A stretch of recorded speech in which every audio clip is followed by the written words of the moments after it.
இப்போ திருச்சி சிவா பேசினதை இந்த நாட்டில் யாராவது ஏற்றுக்கொள்வாங்களா?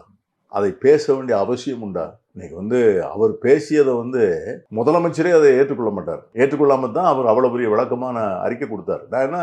நான் நினைக்கிறேன் அப்படின்னு கேட்டீங்கன்னா, இதை போன்ற அதாவது தேவையற்ற எந்த விதமான முன் யோசனையும் இல்லாமல் ஒரு சிறு மேடையிலே அலங்காரத்திற்காக, கைதட்டலுக்காக அல்லது மேடையிலே எதிர்க்கே இருக்கின்றவர்களை சந்தோஷப்படுத்துவதற்காக பேசுகின்ற இவர்களை போன்றவருடைய பேச்சுக்களை நிராகரியுங்கள்னு சொல்லலாம். இது எதுக்காக வேண்டி இவர் காமராஜரை பற்றி காலம் சொல்லி இவர் சொல்லித்தான் தெரியணுமா? காமராஜரை இந்த மண் இருக்கின்ற வரை இந்த மண் மறக்க முடியாது. மனிதனுடைய வயிற்று பசி இருக்க வரை அந்த பசியை தீர்த்த மாணவர்களுக்கு தீர்த்து அவரை பள்ளிக்கூடத்துக்கு அழைச்சிட்டு கல்வி கண் திறந்த காமராஜர் என்று இன்னும் இந்த இந்தியாவும் தமிழகமும் எத்தனை நாள் இருக்கிறதோ அத்தனை நாள் அவரை கொண்டாட போகிறது, புகழப் போகிறது.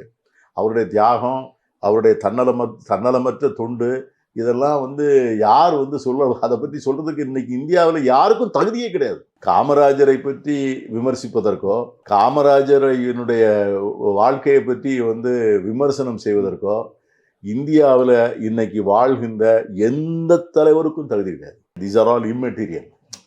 இவங்களுக்கு நம்ம ஏன் விளம்பரம் கொடுக்கணும்னு கேட்டேன். இவர் பேசினதுக்கு நம்ம ஏன் விளம்பரம் கொடுக்கணும்?